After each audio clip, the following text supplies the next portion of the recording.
विद्यार्थी मित्रों, last topic में આપણે જીવન નિર્વાહ ખર્ચના સૂચકાંકના ઉપયોગ અને તેની મર્યાદા જોઈ ગયા અને સાથે સાથે વિભાગ એ ની અંદર એમસીક્યુ જોઈ ગયા. હવે આજે આપણે આગળ જોઈશું વિભાગ બી, જેમાં ટૂંકા પ્રશ્નો અને એ સમાપ્ત કર્યા પછી જોઈશું વિભાગ સી, જે આપણા ટૂંકા દાખલા અને ટૂંકા પ્રશ્નો જોવા મળશે. તો સૌથી પહેલા આપણે જોઈશું ટેક્સ્ટબુકમાં પેજ નંબર 49 પર આવી જજો. ટેક્સ્ટબુકમાં પેજ નંબર 49 પર વિભાગ બી. પહેલો સવાલ, ભાવ સાપેક્ષ એટલે શું? અગાઉ આપણે જોઈ ગયા તે મુજબ ભાવ સાપેક્ષ એટલે કે P1 ભાગ્યા P0 કોઈપણ વસ્તુના ચાલુ વર્ષના ભાવને આધાર વર્ષના ભાવ જોડે ભાગતા જે મૂલ્ય પ્રાપ્ત થાય તેને સાદી ભાષામાં ભાવ સાપેક્ષ કહેવામાં આવે. અને વ્યાખ્યા આપવી હોય તો કોઈ વસ્તુના વર્તમાન સમયના ભાવ અને આધાર વર્ષના ભાવનો ગુણોત્તર. આપણે અગાઉ એક કરતાં વધારે વસ્તુ આપવામાં આવેલી હોય ત્યારે વાત કરી ચૂકેલા છે. તે કોઈ વસ્તુના વર્તમાન સમયના ભાવ અને આધાર વર્ષના ભાવનો ગુણોત્તર એટલે ભાવ સાપેક્ષ. સાદી ભાષામાં P1 ભાગ્યા P0 ગુણ્યા 100 કરીએ એટલે ભાવ સાપેક્ષ મળે. વર્તમાન સમયના ભાવ એટલે કે P1 અને આધાર વર્ષના ભાવ એટલે કે P0. એટલે ભાવ સાપેક્ષ એટલે વર્તમાન સમયના ભાવ અને આધાર વર્ષના ભાવનો ગુણોત્તર એટલે ભાવ સાપેક્ષ. બીજો સવાલ, ચલ રાશિમાં બે ભિન્ન સમયે થતા ફેરફારો સરખાવવા માટે કઈ રીતનો ઉપયોગ કરવો વધારે અનુકૂળ છે? હવે ચલ રાશિની આપણે અગાઉ વાત કરી ગયા. બે રીત છે. એક તો નિરપેક્ષ રીત, જેનું બીજું નામ છે તફાવતની રીત, અને બીજી છે સાપેક્ષ રીત, જેનું બીજું નામ છે ગુણોત્તરની રીત. પણ નિરપેક્ષ રીત દ્વારા કેટલો ફેરફાર થાય છે આપણે શરૂઆતમાં જ એક્ઝામ્પલ દ્વારા વાત કરી ચૂકેલા છે, તે આપણે જાણી શકતા નથી. પરંતુ ચલ રાશિમાં જે બે ભિન્ન સમય થતા ફેરફારો સરખાવવા માટે સાપેક્ષ રીત, જેનું બીજું નામ છે ગુણોત્તરની રીત વધારે અનુકૂળ છે. એટલે અહીં જવાબ આવશે ગુણોત્તરની રીત. નિરપેક્ષ રીતનું બીજું નામ તફાવતની રીત અને સાપેક્ષ રીતનું બીજું નામ છે ગુણોત્તરની રીત. એટલે ચલ રાશિમાં બે ભિન્ન સમય થતા ફેરફારો સરખાવવા માટે ગુણોત્તરની રીત વધારે અનુકૂળ છે. એના પછી નંબર 3, એક વસ્તુ માટે જથ્થાનો કોઈ એક વર્ષનો સૂચકાંક 130 હોય તો તેનું અર્થઘટન કરો. હવે જથ્થાનો કોઈ એક વર્ષનો સૂચકાંક 130 મતલબ હાલમાં 130 છે, તો આધાર વર્ષમાં સૂચકાંક 100 હશે. તો જોવાનું આધાર વર્ષનો 100, કોઈ એક વર્ષનો સૂચકાંક 130, 100 આધાર વર્ષનો હોય, કોઈ એક વર્ષનો આપવામાં આવેલો છે 130, તો આધાર વર્ષની સરખામણીમાં હાલમાં સૂચકાંકમાં 30% જેટલો વધારો થયો છે તેમ કહેવાય. માની લો અહીંયા 100 કરતાં ઓછો આપતે જેટલો, તો એટલો ઘટ. માની લો અહીંયા 85 આપતે, તો આધાર વર્ષનો 100 હોય ને 85 આપેલી હોય તો આધાર વર્ષની સરખામણીએ 15% જેટલો ઘટાડો કહેવાય.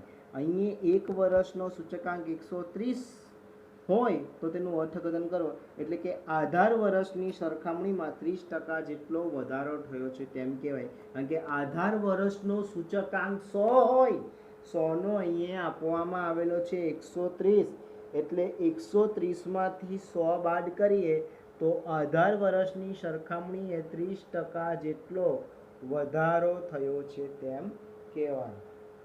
એના પછી નંબર 4થો સવાલ, 18 વર્ષ એટલે શું? તો અગાઉ આપણે વાત કરી ચૂકેલા છે કે કોઈ વસ્તુના ભાવમાં થતા ફેરફારને ભૂતકાળના કોઈ ચોક્કસ વર્ષના એ જ વસ્તુના ભાવ સાથે સરખાવવામાં આવે ત્યારે તે નિશ્ચિત વર્ષને 18 વર્ષ કહેવામાં આવે છે. કે માની લેવો અનાજના ભાવમાં ફેરફાર થાય છે તો હાલના અનાજના ભાવ અને 18 વર્ષના અનાજના ભાવ સાથે એની સરખામણી કરવામાં આવે છે. કે જુવારના ભાવમાં ફેરફાર થાય છે તો હાલના જુવારના ભાવ મતલબ ચાલુ વર્ષના જુવારના ભાવ અને 18 વર્ષના જુવારના ભાવ સાથે એની સરખામણી કરવામાં આવે છે. તો 18 વર્ષ કોને કહેવામાં આવે? કોઈ પણ વસ્તુના ભાવમાં થતા ફેરફારને ભૂતકાળના કોઈ ચોક્કસ વર્ષના એ જ વસ્તુના ભાવ સાથે, ઘઉંમાં ફેરફાર થાય તો ઘઉં સાથે સરખાવવામાં આવે, જુવારમાં ફેરફાર થાય તો જુવારના ભાવ સાથે સરખાવવામાં આવે, બાજરીમાં ફેરફાર થાય તો બાજરીના ભાવ સાથે સરખાવવામાં આવે, શાકભાજીના ભાવમાં ફેરફાર થાય તો શાકભાજીના ભાવો સાથે સરખાવવામાં આવે. એટલે કોઈ વસ્તુના ભાવમાં થતા ફેરફારને ભૂતકાળના કોઈ ચોક્કસ વર્ષના એ જ વસ્તુના ભાવ સાથે સરખાવવામાં આવે ત્યારે તે નિશ્ચિત વર્ષને 18 વર્ષ કહેવામાં આવે છે. એના પછી નંબર 5, પરંપરિત આધારના સૂચકાંકનું અચલ આધારના સૂચકાંકમાં પરિવર્તન કરવાનું સૂત્ર લખો. હવે આધાર પરિવર્તનની વિદ્યાર્થી મિત્રો આપણી બે રીત છે. અચલ આધારના સૂચકાંકનું પરંપરિત આધારમાં પરિવર્તન અને પરંપરિત આધારના સૂચકાંકનું અચલ આધારમાં પરિવર્તન. ખબર ક્યાંથી પડે? વર્ષની નીચે જ્યારે આપણને સૂચકાંક આપવામાં આવે ત્યાંથી આપણને ખબર પડે કે આપણને આપવામાં આવેલો દાખલો આધાર પરિવર્તનનો દાખલો છે. તો પરંપરિત આધારના સૂચકાંકનું અચલ આધારના સૂચકાંકમાં પરિવર્તન કરવાનું હોય તો તેનું સૂત્ર છે ચાલુ વર્ષનો પરંપરિત આધારે સૂચકાંક ગુણ્યા અગાઉના વર્ષનો અચલ આધારે સૂચકાંક ભાગ્યા 100. અને આપણે બે નોંધ લખાવેલી એમાં કે આધાર વર્ષનો ઉલ્લેખ કરવામાં આવેલો હોય કે ન આવેલો હોય, પરંપરિત આધારના સૂચકાંકનું અચલ આધારમાં પરિવર્તન કરતા જે પરંપરિત આધારે સૂચકાંક આપવામાં આવેલો હોય પ્રથમ વર્ષનો એ જ આપણો અચલ આધારે સૂચકાંક બને. એના પછી નંબર 6થો પ્રશ્ન, સૂચક આંકની વ્યાખ્યા આપો. અગાઉ આપણે ફર્સ્ટ ચેપ્ટરમાં વાત કરી ચૂકેલા છે. સૂચકાંક એટલે કોઈ નિશ્ચિત સમયના મૂલ્યની સરખામણીમાં, સૂચક આંક એટલે કોઈ નિશ્ચિત સમયના મૂલ્યની સરખામણીમાં જુદા જુદા સમયે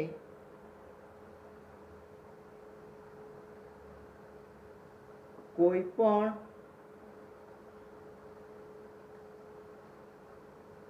ચલની કિંમતમાં થતો સાપેક્ષ ટકાવારી ફેરફાર.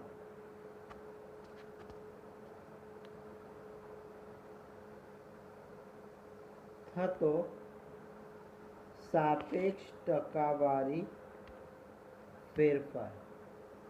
તો સૂચકાંક એટલે કોઈ નિશ્ચિત સમયના મૂલ્યની સરખામણીમાં, નિશ્ચિત સમય મતલબ 2 વર્ષ આપવામાં આવેલા હોય, ચલ કિંમતમાં જે સાપેક્ષ ટકાવારી ફેરફાર થાય. સાપેક્ષ કોને કહેવાય? આપણે વાત કરી ગયા અગાઉ કે ચાલુ વર્ષના ભાવ અને 18 વર્ષના ભાવનો ગુણોત્તર. એટલે સૂચકાંક એટલે કોઈ નિશ્ચિત સમયના મૂલ્યની સરખામણીમાં જુદા જુદા સમયે કોઈ પણ ચલ રાશિની કિંમતમાં થતો સાપેક્ષ ટકાવારી ફેરફાર, જેને સૂચકાંક કહેવામાં આવે. એના પછી નંબર 7, જીવન નિર્વાહ ખર્ચના સૂચકાંકની વ્યાખ્યા આપો. આપણે વાત કરી ચૂકેલા છે ને, પણ જીવન નિર્વાહ સૂચકાંક એટલે કોઈ એક સમયે એક વર્ગના જીવન નિર્વાહ ખર્ચમાં આધાર વર્ષની સરખામણીમાં થતો ટકાવારી ફેરફાર દર્શાવતા સૂચકાંકને તે વર્ગ માટેના જીવન નિર્વાહ ખર્ચનો સૂચકાંક કહેવામાં આવે છે. અથવા તો બીજી ડેફિનેશન આપવી હોય તો સમાજના કોઈ એક વર્ગના લોકોનો, આપણે જે ડેફિનેશન જોઈ ગયેલા છે તે, કે સમાજના કોઈ એક વર્ગના લોકોનો કોઈ એક સમયે આધાર વર્ષની સરખામણીમાં ચાલુ વર્ષે થતા સાપેક્ષ ટકાવારી ફેરફાર દર્શાવતા આંકને જીવન નિર્વાહ ખર્ચનો સૂચકાંક કહેવામાં આવે છે. એનો શા માટે રચના કરવામાં આવે છે? તો જીવન નિર્વાહ ખર્ચમાં થતા ફેરફાર માપવા માટે અને તેનો અભ્યાસ કરવા માટે, સમાજના જુદા જુદા વર્ગના લોકોનો જીવન નિર્વાહ ખર્ચમાં થતા ફેરફાર માપવા અને તેનો અભ્યાસ કરવા જીવન નિર્વાહ ખર્ચના સૂચકાંકની રચના કરવામાં આવે છે. એના પછી 8મો સવાલ, ભાર એટલે શું? જીવન નિર્વાહ ખર્ચની સૂચકાંકની રચનાના મુદ્દાની અંદર મુખ્ય 6 મુદ્દા, તેમાં છઠ્ઠો મુદ્દો આપણો જે આપણે જોઈ ગયેલા ભાર, એક તો હેતુ, બીજો કૌટુંબિક અંદાજપત્ર તપાસ, ત્રીજું વસ્તુઓની ભાવ પ્રાપ્તિ, ચોથું આધાર વર્ષ, પાંચમું સરેરાશ અને છઠ્ઠું છે ભાર. તો વસ્તુને તેના મહત્વના પ્રમાણમાં આપવામાં આવતા અગત્યતાના આંકને ભાર કહેવામાં આવે છે. વસ્તુને તેના મહત્વના પ્રમાણમાં આપવામાં આવતા અગત્યતાના આંકને ભાર કહેવામાં આવે છે. ભારના મુખ્યત્વે 2 પ્રકાર છે. એક છે ગર્ભિત ભાર અને બીજો છે સ્પષ્ટ ભાર. ગર્ભિત ભાર જે છે ભાર આપવાની પરોક્ષ રીત છે ને આ ભારને સંખ્યામાં દર્શાવી શકાતો નથી, અને સ્પષ્ટ ભાર છે તે ભાર આપવાની પ્રત્યક્ષ રીત છે. એ ભાર સ્પષ્ટ રીતે સંખ્યામાં દર્શાવવામાં આવે છે. તો વસ્તુને તેના મહત્વના પ્રમાણમાં આપવામાં આવતા અગત્યતાના આંકને ભાર કહેવામાં આવે છે. ભારના 2 પ્રકાર છે. એક છે ગર્ભિત ભાર અને બીજો છે સ્પષ્ટ ભાર. ગર્ભિત ભારને સંખ્યામાં દર્શાવી શકાતો નથી, જ્યારે સ્પષ્ટ ભારને સંખ્યામાં દર્શાવી શકાય છે. ગર્ભિત ભાર પરોક્ષ રીત છે, સ્પષ્ટ ભાર પ્રત્યક્ષ રીત છે. એના પછી ગર્ભિત ભાર કોને કહેવાય? આપણે હમણાં જ વાત કરી ગયા કે જે ભાર સંખ્યામાં દર્શાવી શકાતો નથી પરંતુ વસ્તુની પસંદગીમાં પરોક્ષ રીતે નક્કી થાય. જે સંખ્યામાં દર્શાવી શકાતો નથી પરંતુ પસંદગીમાં પરોક્ષ રીતે નક્કી થાય તેને ગર્ભિત ભાર કહેવામાં આવે છે. અને જે સંખ્યામાં દર્શાવી શકાય છે અને પ્રત્યક્ષ રીતે નક્કી થાય તેને સ્પષ્ટ ભાર કહેવામાં આવે છે. એના પછી 10મો પ્રશ્ન, સૂચકાંકના અગત્યના મૂળભૂત પરીક્ષણોના નામ આપો. વિદ્યાર્થી મિત્રો, સૂચકાંકના અગત્યના મૂળભૂત 2 પરીક્ષણ છે. એક છે સમય વિપર્યાસ પરીક્ષણ અને બીજું છે પદ વિપર્યાસ પરીક્ષણ. એના પછી 11મું, પરંપરિત આધારની રીતે સૂચકાંક એટલે શું? તો પરંપરિત આધારની રીતે સૂચકાંક એટલે વર્તમાન પરિસ્થિતિની ચલની કિંમતમાં તેની નજીકની ભૂતકાળની પરિસ્થિતિના ચલના સાપેક્ષમાં થતો ટકાવારી ફેરફાર. અર્થાત સાદી ભાષામાં કહેવું હોય તો ચાલુ વર્ષની ચલરાશિનું મૂલ્ય ભાગ્યા અગાઉના વર્ષની ચલરાશિનું મૂલ્ય ગુણ્યા 100.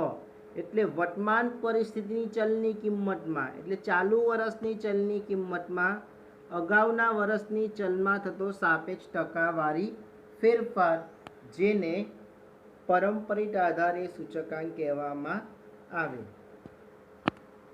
12મો પ્રશ્ન, તેલના ભાવનો સૂચકાંક ₹500 છે. આ વિધાન ખરું છે કે ખોટું તે જણાવો. જો ખોટું હોય તો સુધારીને ફરીથી લખો. સૌથી પહેલાં તેલના ભાવનો સૂચકાંક રૂપિયા. અહીંયા એકમ આપવામાં આવેલો છે રૂપિયા. સૂચકાંક એ એકમ રહિત માપ છે. તેની સાથે કોઈ રૂપિયા, ગ્રામ, કિલોગ્રામ, ડઝન, નંગ, ક્વિન્ટલ, ટન જેવા કોઈ એકમો લાગતા નથી. તો તેલના ભાવનો સૂચકાંક રૂપિયા 500 છે. આ વિધાન કેવું ગણવામાં આવશે? ખોટું. કેમ ખોટું? કારણ કે સૂચકાંક અહીંયા એકમ આપવામાં આવેલો છે રૂપિયા. સૂચકાંક એ એકમ રહિત માપ છે. આવું વિધાન હોય કે તેલના ભાવનો સૂચકાંક 500 છે તો એ ખરું ગણાશે. રૂપિયા 500 છે, રૂપિયા એક એકમ કહેવાય છે, એટલા માટે તે ખોટું છે. તો તેલના ભાવનો સૂચકાંક રૂપિયા 500 છે. આ વિધાન ખોટું છે. તેલના ભાવનો સૂચકાંક કેટલો છે? ઓનલી 500. રૂપિયા લાગી શકશે નહીં. એના પછી 13મો પ્રશ્ન, ફુગાવાનો દર શોધવા માટે કયા સૂચકાંકનો ઉપયોગ કરવામાં આવે છે? ફુગાવાનો દર શોધવાનું સૂત્ર આપો. હવે ફુગાવાનો દર શોધવાનું સૂત્ર જ છે કે ચાલુ વર્ષનો જથ્થાબંધ ભાવનો સૂચકાંક માઇનસ અગાઉના વર્ષનો જથ્થાબંધ ભાવનો સૂચકાંક ભાગ્યા અગાઉના વર્ષનો જથ્થાબંધ ભાવનો સૂચકાંક ગુણ્યા 100. તો ફુગાવાનો દર શોધવા આપણે કયા સૂચકાંકનો ઉપયોગ કરીએ છીએ? જથ્થાબંધ ભાવનો સૂચકાંક, અને એનું સૂત્ર વાત કરી ગયા તે મુજબ. એટલે ફુગાવાનો દર શોધવા માટે જથ્થાબંધ ભાવના સૂચકાંકનો ઉપયોગ કરવામાં આવે છે. અને સૂત્ર છે ચાલુ વર્ષનો જથ્થાબંધ ભાવનો સૂચકાંક માઇનસ અગાઉના વર્ષનો જથ્થાબંધ ભાવનો સૂચકાંક ભાગ્યા અગાઉના વર્ષનો જથ્થાબંધ ભાવનો સૂચકાંક ગુણ્યા 100. 14મો પ્રશ્ન, ભારતમાં મોંઘવારી ભથ્થાનો દર શોધવા માટે કયા સૂચકાંકનો ઉપયોગ કરવામાં આવે છે? સામાન્ય રીતે મોંઘવારી એ સમાજનો ધનિક વર્ગ હોય કે મધ્યમ વર્ગ હોય કે ગરીબ વર્ગ હોય, તેની સાથે જીવન નિર્વાહ ખર્ચની વસ્તુઓ દરેક સાથે સંકળાયેલી હોય છે. અને જીવન નિર્વાહમાં ખોરાક, કપડાં, બળતણ, ભાડું, પરચુરણ વગેરેનો સમાવેશ થાય છે. એટલે મોંઘવારી ભથ્થાનો દર શોધવા માટે જીવન નિર્વાહ ખર્ચના સૂચકાંકનો ઉપયોગ કરવામાં આવે છે. એટલે જવાબ આવશે જીવન નિર્વાહ ખર્ચનો સૂચકાંક. એના પછી 15મો સવાલ, અચલ આધારની રીત અને પરંપરિત આધારની રીત વચ્ચેનો મુખ્ય તફાવત લખો. હવે અચલ આધારની રીતમાં સામાન્ય કોઈક વર્ષ નક્કી હોય તે વર્ષને આધાર વર્ષ તરીકે લેવામાં. આપણું સૂત્ર જ છે ચાલુ વર્ષની ચલ રાશિનું મૂલ્ય ભાગ્યા આધાર વર્ષની ચલ રાશિનું મૂલ્ય ગુણ્યા 100. જ્યારે પરંપરિતનું સૂત્ર આવે છે ચાલુ વર્ષની ચલ રાશિનું મૂલ્ય ભાગ્યા અગાઉના વર્ષની ચલ રાશિનું મૂલ્ય ગુણ્યા 100. એટલે અચલ આધારની રીતમાં સામાન્ય ઘટનાવાળા વર્ષને આધાર વર્ષ તરીકે લેવામાં આવે છે. જ્યારે પરંપરિત આધારની રીતમાં જે વર્ષનો સૂચકાંક મેળવવાનો હોય તેના અગાઉના વર્ષને આધાર વર્ષ તરીકે લેવામાં આવે છે. એટલે જવાબ આવશે અચલ આધારની રીતમાં સામાન્ય ઘટનાવાળા વર્ષને આધાર વર્ષ તરીકે લેવામાં આવે છે. જે સમયના સમગ્ર ગાળા માટે અચલ, અચલ મતલબ એક સરખું રહે છે. જ્યારે પરંપરિત આધારની રીતમાં જે વર્ષનો સૂચકાંક મેળવવાનો હોય તેનાથી આગળના વર્ષને આધાર વર્ષ તરીકે લેવામાં આવે છે, જે બદલાતું રહે છે. એના પછી 16મું, કઈ પદ્ધતિમાં આધાર વર્ષ પ્રત્યેક વર્ષે બદલાતું રહે છે? હવે આધાર વર્ષની પસંદગીની બે રીત છે, અચલ આધારની રીત અને બીજી છે પરંપરિત આધારની રીત. અચલ આધારની રીતનું સૂત્ર છે ચાલુ વર્ષની ચલ રાશિનું મૂલ્ય ભાગ્યા આધાર વર્ષની ચલ રાશિનું મૂલ્ય ગુણ્યા 100. અને એ આધાર વર્ષ બધા વર્ષમાં કેવું હોય છે? એક સરખું. જ્યારે પરંપરિત આધારની રીતનું સૂત્ર છે ચાલુ વર્ષની ચલ રાશિનું મૂલ્ય ભાગ્યા અગાઉના વર્ષની ચલ રાશિનું મૂલ્ય ગુણ્યા 100 અને પરંપરાગત આધારની રીતમાં દર વર્ષે આધાર વર્ષ કેવું રહે છે? બદલાતું રહે છે. એટલે કઈ પદ્ધતિમાં આધાર વર્ષ પ્રત્યેક વર્ષે બદલાતું રહે છે? તો જવાબ આવશે પરંપરિત આધારની રીત. એના પછી 17મો સવાલ, સૂચકાંકની રચનામાં કઈ સરેરાશ પ્રચલિત છે? તો સૂચકાંકની રચનામાં ભારિત મધ્યક, સૂચકાંકની રચનામાં ભારિત મધ્યક પ્રચલિત છે, એટલે કે ભારિત સરેરાશ પ્રચલિત છે. ગુણોત્તર મધ્યક શ્રેષ્ઠ સરેરાશ છે, ગુણોત્તર મધ્યક શ્રેષ્ઠ સરેરાશ છે, પરંતુ તેની ગણતરી અઘરી હોય. વ્યવહારમાં સૂચકાંકની રચનામાં તે ભારિત મધ્યક, મધ્યક એટલે સરેરાશ, મધ્યકનું બીજું નામ છે સરેરાશ, એટલે સૂચકની રચના માટે ભારિત મધ્યક સરેરાશ છે. સૂચકાંકની ગણતરીમાં આધાર વર્ષ કેવું હોવું જોઈએ? આધાર વર્ષ સામાન્ય ઘટનાવાળું, સામાન્ય વર્ષ હોવું જોઈએ. હવે સૌથી પહેલાં સામાન્ય વર્ષ કોને કહેવાય એની પણ આપણે અગાઉ વાત કરી ચૂકેલા છે. સામાન્ય વર્ષ એટલે કે પૂર, દુષ્કાળ, ધરતીકંપ જેવી કુદરતી આફતો, ફુગાવો, મંદી જેવી આર્થિક અસરો તેમજ હડતાલ, યુદ્ધ જેવી રાજકીય ઘટનાઓથી કેવું હોવું જોઈએ? મુક્ત હોવું જોઈએ. તો આધાર વર્ષ કેવું જોઈએ? આધાર વર્ષ સામાન્ય વર્ષ હોવું જોઈએ. સામાન્ય વર્ષ એટલે કે પૂર, દુષ્કાળ, ધરતીકંપ જેવી કુદરતી આફતો, ફુગાવો, મંદી જેવી આર્થિક અસરો તેમજ હડતાલ, યુદ્ધ જેવી રાજકીય ઘટનાઓથી કેવું હોવું જોઈએ? મુક્ત હોવું જોઈએ. તો વિદ્યાર્થી મિત્રો, અહીં આપણો વિભાગ બી સમાપ્ત થયો. હવે જોઈશું વિભાગ સી. વિભાગ સીના પ્રશ્નો મહદઅંશે આપણને 2 માર્ક્સના પૂછી શકાય. આધાર વર્ષ એટલે શું? તેની પસંદગીમાં મુખ્ય કઈ બાબતો ધ્યાનમાં રાખવી જોઈએ? વિદ્યાર્થી મિત્રો, આપણે હમણાં જ વાત કરી ગયા, આધાર વર્ષ કોને કહેવાય? કે જ્યારે કોઈ પણ ચીજ વસ્તુના ભાવમાં થતા ફેરફારને, અનાજના ભાવમાં ફેરફાર થાય એટલે ઘઉંના ભાવમાં ફેરફાર થાય તો ઘઉં સાથે સરખાવવામાં આવે ભૂતકાળના ભાવ સાથે, બાજરીમાં ફેરફાર તો બાજરી સાથે સરખાવવામાં આવે, ચોખામાં ફેરફાર થાય તો ચોખા સાથે સરખાવવામાં આવે. એટલે કોઈ પણ ચીજ વસ્તુના ભાવમાં થતા ફેરફારને ભૂતકાળના કોઈ ચોક્કસ વર્ષના એ જ વસ્તુના ભાવ સાથે સરખાવવામાં આવે છે, ત્યારે નિશ્ચિત વર્ષને આધાર વર્ષ કહેવામાં આવે છે. કે કોઈ પણ ચીજ વસ્તુના ભાવમાં થતા ફેરફારને ભૂતકાળના કોઈ ચોક્કસ વર્ષના એ જ વસ્તુના ભાવ સાથે સરખાવવામાં આવે તે નિશ્ચિત વર્ષને આધાર વર્ષ કહેવામાં આવે છે.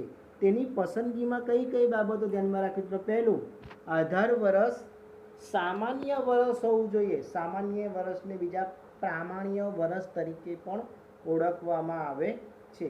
તો કઈ બાબતો ધ્યાનમાં રાખી? સૌથી પહેલા, આધાર વર્ષ પ્રામાણ્ય કે સામાન્ય વર્ષ હોવું જોઈએ. આપણે હમણાં જ વાત કરી ગયા કે આધાર વર્ષ સામાન્ય વર્ષ છેલ્લા 18માં જવાબમાં વિભાગ બીમાં કે સામાન્ય વર્ષ કોને કહેવાય? સામાન્ય વર્ષ એટલે એવું વર્ષ જે કુદરતી કે માનવ સર્જિત આફતોથી અને રાજકીય ઉથલપાથલ કે તેજી મંદીથી કેવું હોવું જોઈએ? મુક્ત હોવું જોઈએ. કઈ કઈ બાબતો ધ્યાનમાં રાખવી? સૌથી પહેલા, આધાર વર્ષ સામાન્ય કે પ્રામાણ્ય વર્ષ હોવું જોઈએ. સામાન્ય વર્ષ એટલે એવું વર્ષ જે કુદરતી કે માનવ સર્જિત આફતોથી અને રાજકીય ઉથલપાથલ કે આર્થિક તેજી મંદીથી કેવું હોય? મુક્ત હોય. આધાર વર્ષ ભૂતકાળનું બહુ દૂરનું વર્ષ હોવું જોઈએ નહીં. જો સામાન્ય પરિસ્થિતિવાળું વર્ષ ઉપલબ્ધ ન હોય તો ભૂતકાળના અમુક વર્ષોના ચલ મૂલ્યની સરેરાશને આધાર વર્ષના મૂલ્ય તરીકે લેવામાં આવે છે. તો આધાર વર્ષ એટલે શું? કોઈ પણ ચીજ વસ્તુના ભાવમાં થતા ફેરફારને ભૂતકાળના કોઈ ચોક્કસ વર્ષના, માની લો કે ઘઉંમાં ફેરફાર થાય, હાલના 2020ના ઘઉંના ભાવમાં થતા ફેરફારને ભૂતકાળના ઘઉંના ભાવ સાથે સરખાવવામાં આવે. ચોખામાં ફેરફાર થાય તો ચોખા સાથે સરખાવવામાં આવે. એટલે કોઈ પણ ચીજ વસ્તુના ભાવમાં થતા ફેરફારને ભૂતકાળના કોઈ ચોક્કસ વર્ષના એ જ વસ્તુના ભાવ સાથે સરખાવવામાં આવે એ નિશ્ચિત વર્ષને આધાર વર્ષ કહેવામાં આવે છે. આધાર વર્ષ પ્રામાણ્ય કે સામાન્ય વર્ષ હોવું જોઈએ. સામાન્ય વર્ષ એટલે એવું વર્ષ કુદરતી કે માનવ સર્જિત આફતોથી અને રાજકીય ઉથલપાથલ કે આર્થિક તેજી મંદીથી કેવું હોય, મુક્ત હોય. આધાર વર્ષ ભૂતકાળનું બહુ દૂરનું વર્ષ હોવું જોઈએ નહીં. અને જો સામાન્ય પરિસ્થિતિવાળું વર્ષ ઉપલબ્ધ ન હોય તો ભૂતકાળના અમુક વર્ષના ચલ મૂલ્યોની સરેરાશને આધાર વર્ષના મૂલ્ય તરીકે લેવામાં આવે છે. બીજો સવાલ, વિભાગ સીમાં બીજો સવાલ, સૂચક આંકના લક્ષણો જણાવો. અગાઉ આપણે થિયરી સમજી ગયા ત્યારે વાત કરી ચૂકેલા સૂચકાંકના લક્ષણો કે સૂચકાંક ટકાવારી ફેરફાર દર્શાવે છે. સૂચકાંક નંબર 1 સૂચકાંક ટકાવારી ફેરફાર દર્શાવે છે. નંબર 2 સૂચકાંક ચલ કિંમતમાં થતા ફેરફારોની ગુણોત્તર દ્વારા સરખામણી કરે છે. કે સૂચકાંક ટકાવારી ફેરફાર દર્શાવે છે. સૂચકાંક ચલ કિંમતમાં થતા ફેરફારોની ગુણોત્તર દ્વારા સરખામણી કરે છે. આવી સરખામણી આધાર વર્ષ સાથે કરવામાં આવે છે. સૂચકાંક ભારિત સરેરાશ છે. સૂચકાંક તુલનાત્મક આંક છે. સૂચકાંક સાપેક્ષ આંક છે. તેથી જુદા જુદા એકમોમાં દર્શાવેલ ચલ કિંમતની સરખામણી કરી શકાય. અને છેલ્લું સૂચકાંક સરેરાશ માપ છે. તેથી તે ચલ કિંમતમાં થતા ફેરફાર દર્શાવે છે અને તેમાં સરેરાશના બધા જ લક્ષણો હોય છે. કે સૂચકાંક ટકાવારી ફેરફાર દર્શાવે છે, ચલ કિંમતમાં થતા ફેરફાર ગુણોત્તર દ્વારા સરખામણી કરે છે, સૂચકાંક ભારિત સરેરાશ છે, સૂચકાંક તુલનાત્મક આંક છે, સૂચકાંક સાપેક્ષ આંક છે. તેના જુદા જુદા એકમો દર્શાવેલ ચલ કિંમતોની સરખામણી કરી શકાય. એના પછી જોઈશું ત્રીજો સવાલ, જથ્થા સૂચકાંક એટલે શું? સામાન્ય રીતે જથ્થા સૂચકાંક કોને કહેવામાં આવે? જ્યારે એક કરતાં વધારે વસ્તુ આપવામાં આવેલી હોય ત્યારે જથ્થા સૂચકાંકનો ઉપયોગ કરવામાં આવે. અને એક કરતાં વધારે વસ્તુ આપવામાં તેનું સૂત્ર છે સિગ્મા P1 ભાગ્યા P0 ભાગ્યા સ્મોલ n ગુણ્યા 100. n એટલે કુલ વસ્તુ આપવામાં આવેલી હોય તે. તો જથ્થા સૂચકાંક કોને કહેવાય? n વસ્તુઓના સમૂહમાં પ્રત્યેક વસ્તુ માટેના જથ્થામાં થતા સાપેક્ષ ફેરફાર માટેના આંક શોધી સમગ્ર રીતે રજૂ કરતા મેળવેલ સરેરાશના માપને તે સમૂહ માટેનો જથ્થા સૂચકાંક કહેવામાં આવે છે. કે n વસ્તુઓના સમૂહમાં n એટલે જેટલી વસ્તુ આપવામાં આવેલી હોય તેટલી 3, 4, 5 n વસ્તુઓના સમૂહમાં પ્રત્યેક વસ્તુ માટેના જથ્થામાં થતા સાપેક્ષ ફેરફાર જથ્થા સાપેક્ષ માટેના આંક શોધી સમગ્ર રીતે રજૂ કરતા મેળવેલ સરેરાશના માપને તે સમૂહ માટેનો જથ્થા સૂચકાંક કહેવામાં આવે છે. અને તેનું સૂત્ર છે સિગ્મા P1 ભાગ્યા P0 ભાગ્યા સ્મોલ n ગુણ્યા 100. એના પછી ચોથો સવાલ, સૂચકાંકની રચનામાં ભાર એટલે શું? ભારના પ્રકાર જણાવો. હમણાં જ વાત કરી ગયા, વસ્તુને તેના મહત્વના પ્રમાણમાં આપવામાં આવતા અગત્યના આંકને ભાર કહેવામાં આવે છે. વસ્તુને તેના મહત્વના પ્રમાણમાં આપવામાં આવતા અગત્યના આંકને ભાર કહેવાય. ભારના મુખ્યત્વે બે પ્રકાર છે. એક છે સ્પષ્ટ ભાર અને બીજો છે ગર્ભિત ભાર. જે ભાર સંખ્યામાં દર્શાવવામાં આવે છે તેને સ્પષ્ટ ભાર કહેવાય અને ભાર આપવાની આ પ્રત્યક્ષ રીત છે. અને જે ભાર સંખ્યામાં દર્શાવી શકાતો નથી તેને ગર્ભિત ભાર કહેવામાં આવે અને ભાર આપવાની આ પરોક્ષ રીત છે. એના પછી પાંચમો સવાલ, મોસ્ટ ટાઈમથી સવાલ વિદ્યાર્થી મિત્રો, ફિશરના સૂચકાંકને આદર્શ સૂચકાંક શા માટે કહેવામાં આવે છે? આપણે અગાઉ વાત કરી ચૂકેલા છે કે સૂચકાંક એ દેશના અર્થતંત્રની પારાશીશી છે. ફિશરના સૂચકાંકને આદર્શ સૂચકાંક શા માટે કહેવાય? તો સૌથી પહેલો ફિશરનો જે સૂચકાંક છે એનું સૂત્ર છે, પહેલું છે વર્ગમૂળમાં IL ગુણ્યા IP અને બીજું છે 10/00 અને 11/01. તો ફિશરના સૂચકાંકની રચનામાં આધાર વર્ષ અને ચાલુ વર્ષ બંનેના ભાવ અને જથ્થાને ગણતરીમાં લેવામાં આવે છે. ફિશરના સૂચકાંકની રચના માટેનું સૂત્ર છે, ફિશરના સૂચકાંકનું 10/00. આપણે અગાઉ વાત કરી ચૂકેલા છે ફિશરના સૂચકાંકનું સૂત્ર કે I બરાબર સિગ્મા P1Q0 ભાગ્યા P0Q0 ગુણ્યા IF બરાબર P1Q1 ભાગ્યા P0Q1 અને વર્ગમૂળની 1200. તો વિદ્યાર્થી મિત્રો અહીંયા ચાલુ વર્ષનો ભાવ, આધાર વર્ષનો ભાવ, ચાલુ વર્ષનો જથ્થો, આધાર વર્ષનો જથ્થો બંને ગણતરીમાં લેવામાં આવે છે. નંબર 1 આદર્શ સૂચકાંક શા માટે કહેવાય? તો પહેલો મુદ્દો, ફિશરના સૂચકાંકની રચનામાં આધાર વર્ષ અને ચાલુ વર્ષ બંને વર્ષના ભાવ અને જથ્થાને ગણતરીમાં લેવામાં આવે છે. નંબર 2 આપણે વાત કરી ગયા કે સૂચકાંકની રચનામાં ગુણોત્તર મધ્યક શ્રેષ્ઠ સરેરાશ છે, પરંતુ તેની ગણતરી અઘરી હોય ભારિત સરેરાશ પ્રચલિત છે. તો આ સૂચકાંકની ગણતરીમાં સૂચકાંકની રચના માટેની શ્રેષ્ઠ સરેરાશ ગુણોત્તર મધ્યકનો ઉપયોગ થાય છે. ફિશરના સૂચકાંકની ગણતરીમાં સૂચકાંકની રચના માટેની શ્રેષ્ઠ સરેરાશ ગુણોત્તર મધ્યકનો ઉપયોગ થાય છે. ફિશરનો સૂચકાંક લાસ્પેયર અને પાસેના સૂચકાંકમાં રહેલા દોષોને સંતુલિત, દોષ મતલબ એમાં જે ખામીઓ રહેલી છે લાસ્પેયર અને પાસેમાં તેને સંતુલિત કરે છે. અને ફિશરનો સૂચકાંકના બે અગત્યના પરીક્ષણો છે, સમય વિપર્યાસ પરીક્ષણ અને પદ વિપર્યાસ પરીક્ષણનું શું કરે છે? સમાધાન કરે છે. એટલા માટે ફિશરના સૂચકાંકને આદર્શ સૂચકાંક કહેવામાં આવે છે. એના પછી વિદ્યાર્થી મિત્રો છઠ્ઠો સવાલ, સ્પષ્ટ ભાર અને ગર્ભિત ભાર વચ્ચેનો મુખ્ય તફાવત લખો.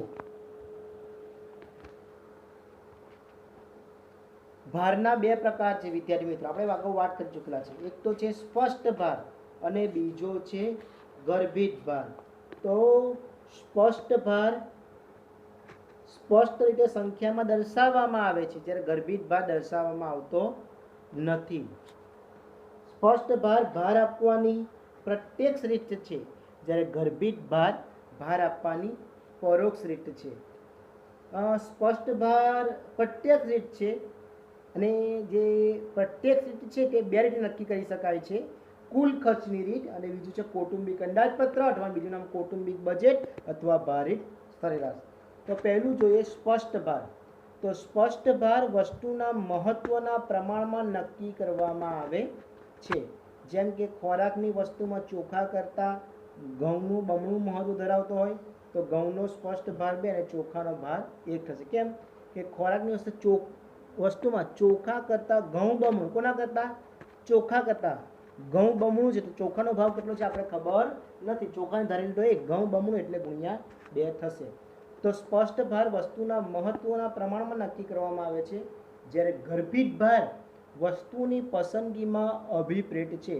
વસ્તુની જેટલી જાત લેવામાં આવે તેટલો તેનો ભાર ગણાય. જેમ કે ખોરાકની વસ્તુમાં ઘઉંની 4 જાત પસંદ કરવામાં આવે તો ઘઉંને આપેલો ભાર 4 થશે. વાત કરી સ્પષ્ટ ભાર સીધો સંખ્યામાં દર્શાવી શકાય છે, જ્યારે ગર્ભિત ભાર સ્પષ્ટ રીતે સંખ્યામાં દર્શાવી શકાતો નથી. સ્પષ્ટ ભાર ભાર આપવાની પ્રત્યક્ષ રીત છે, જે આ બે રીતો મુજબ નક્કી કરી શકાય છે, કુલ ખર્ચની રીત અને બીજું છે કૌટુંબિક અંદાજપત્ર અથવા કૌટુંબિક બજેટ અથવા ભારિત સરેરાશ. અને ગર્ભિત ભાર ભાર આપવાની પરોક્ષ રીત છે, તેથી નક્કી કરવાની હોતી નથી. હવે જોઈશું વિદ્યાર્થી મિત્રો 7મો પ્રશ્ન. એક સમયગાળા દરમિયાન જીવન નિર્વાહ ખર્ચનો સૂચકાંક 280 થી વધીને 340 થયો અને વેતન 13,500 થી વધીને 14,750 થયું હોય તો કામદારને વાસ્તવમાં કેટલો ફાયદો કે નુકસાન થશે તે શોધો. તો વિદ્યાર્થી મિત્રો, જીવન નિર્વાહનો સૂચકાંક 280 થી વધીને 340 થયો, તો મતલબ 280 આધાર વર્ષનો સૂચકાંક હોય અને 380 ચાલુ વર્ષનો સૂચકાંક હોય. તો આધાર વર્ષનો સૂચકાંક આપવામાં આવેલો છે 280.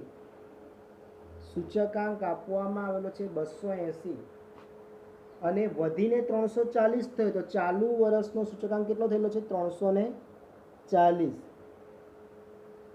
ચાલુ વર્ષનો સૂચકાંક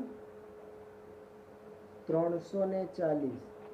હવે અને વેતન 13,500 થી વધીને 14,750 થયું તો 280 સૂચકાંક હતું, ત્યાં 13,500 વેતન હતું. તો આધાર વર્ષનું વેતન આપવામાં આવેલું છે 13,500. જ્યારે 280 સૂચકાંક હોય ત્યારે અને વેતન 13,500 થી વધીને 14,750 થયું તો ચાલુ વર્ષનું વેતન છે 14,750 થયેલ છે. હવે સવાલ પૂછેલો છે કામદારને વાસ્તવમાં કેટલો ફાયદો થયો કે નુકસાન તે શોધો. હવે સૌથી પહેલા 280 સૂચકાંક 13,500 વેતન છે, તો 340 સૂચકાંક કેટલું વેતન થવું જોઈએ એ આપણે શોધવું પડે. ત્યાંથી કામદારને ફાયદો થયેલ છે કે નુકસાન તે આપણને ખબર પડે. તો 280 સૂચકાંકે 13,500 વેતન, તો 340 સૂચકાંકે કેટલું વેતન? 340 ભાગ્યા 280 ગુણ્યા 13,500 એટલે 13,500 ગુણ્યા 340 ભાગ્યા 280 કરીએ એટલે 16,392.6